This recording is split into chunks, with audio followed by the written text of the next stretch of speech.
We're going to look for a few minutes today at Zoroastrianism, and this is looking at this one first primarily because it's considered to be one of the first organized monotheistic religions. We'll discuss that a little bit later as to exactly what part of that is accurate, but Zoroastrianism was begun by the Iranian prophet and religious reformer named Zoroaster. That's actually not his name in the Iranian language, but that's the name that he is known of as part of this religion. Considered around the 6th century BC, that time period, maybe a little earlier than that, depending on which charts you're using. Around, before, during, after Abraham, Isaac, Jacob, up into the times of later on in that time period. But he's traditionally regarded as the founder. And the reason that this is an important religion is because it is one that contains both monotheistic and dualistic features. And we'll talk about what that second term means here in a few minutes. But it represents an early attempt at unifying a religion under the worship of one supreme God. Now, Zoroastrianism doesn't actually have only one God. It has multiple gods within it. It has kind of some sort of a view that involves polytheism, but there's this idea that there is one supreme God, and he is the one who's kind of running everything, the one that to whom we must answer. So today there's only about 100,000 to 200,000 followers, primarily in India and Iran, so it's a very, very small religion, but it's something we need to include just because of the fact that it has a rather interesting discussion about it. And there's the discussion.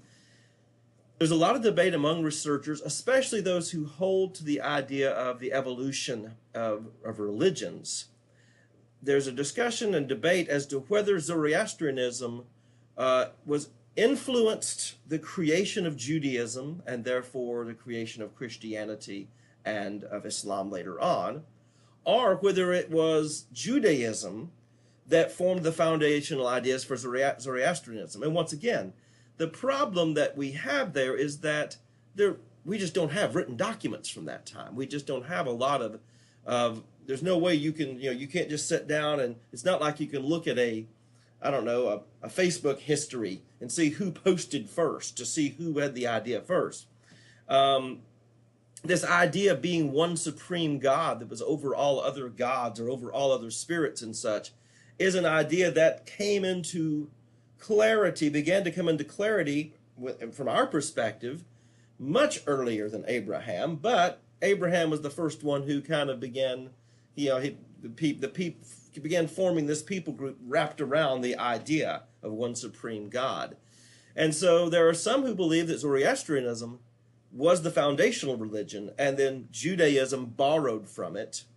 And I tend to think that they kind of developed side by side, that Zoroaster had heard of the teachings of Abraham, of Isaac, and of Jacob, of this one supreme God, and he borrowed from their stories and then created his teachings based on their stories. That's my perspective. I tend to take a more biblical perspective on most of these things, but just be aware of the fact that there are people, if you go on to a website look this up, they will say that it was the foundational monotheistic religion. It was the religion that all other monotheistic religions are based on, and that's how they will teach it.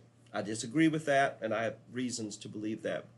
Now, some teach that the Magi that came to visit Christ were Zoroasters, and I think that's quite possible. I think that that's a realistic way of looking at it, because some of the things that they seem to say seem to fit with Zoroastrianism teaching. While they didn't practice Judaism, the worship of Elohim, the worship of Jehovah.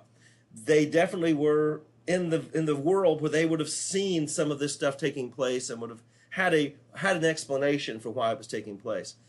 There are three basic motifs in Zoroastrianism, and we'll talk about that in just a minute again, but the three basic motifs is the battle between light and darkness, good and evil, the emphasis on an end to history, there's an eschatology, and the concept of paradise. Now, it's interesting to know that the word paradise is actually a Persian word.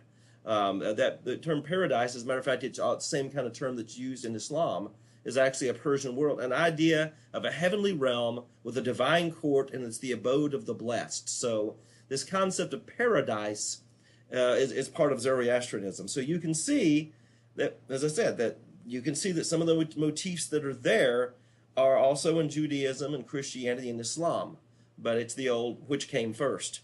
So what are the fundamental teachings? We're going to look at this through the lens of the three circles that we did in the very first lecture. The theoretical, what are the things that they actually say? This is what they teach.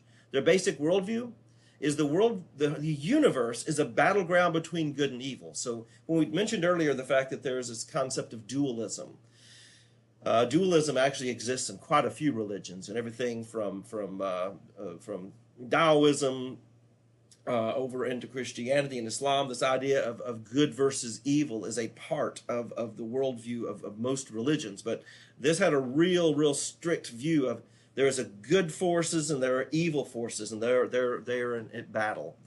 What the God and ultimate reality for them is the high God. The high God is Ahura Mazda. Ahura Mazda is the name of the high God. His adversary is the evil force or the evil forces, and it's hard to say. They have some stories in which the evil force is a group of gods and goddesses that are lesser than him, and others it's just the evil as a whole that exists in the universe. Now they're teaching about the origin and destiny of the world. The world was actually created by Ahura Mazda, and it was literally put there as a trap to attract the evil that's in the universe, because he knew that the evil that was in the universe would come and try to attack mankind that he had created. And so he was going to entrap all the evil there and then destroy it. And then at the end of the age, this world will be remade as new, and it'll become a pristine paradise. The destiny of humans. Destiny of humans, now, understand, it's interesting. Humans were kind of created as bait. They're there as bait for the evil forces. But while we're the bait for the evil forces, we're still going to be judged as well. There's going to be a judgment after death, a sentence to paradise or hell, and there'll be a resurrection in the new world at the end of the age. So, again, a lot of this you can see that Zoroastrianism has a lot of similarities with the teachings that we see in Judaism and on to Christianity. And then the revelation, mediation between the ultimate and human. There was revelation through the prophet Zoroaster. And then there's mediation by priests. So they even have a priesthood that operates within that. It's so hard to say what they were, because now, like I said, there's so few of them that it's highly unlikely that the practices they have today are even related to what they did. And to say the same, I mean, the practices of Judaism today have very little to do with what Isaac did or Jacob did. Israel, when he built his altars, that they were just shadows. So it's hard to say exactly what their practices are. There's not been. You can probably do some research and find specifically, but we're talking more about the general teachings here. So, what is the practical? What's the expected behavior? Worship. What are the people are expected to choose the good.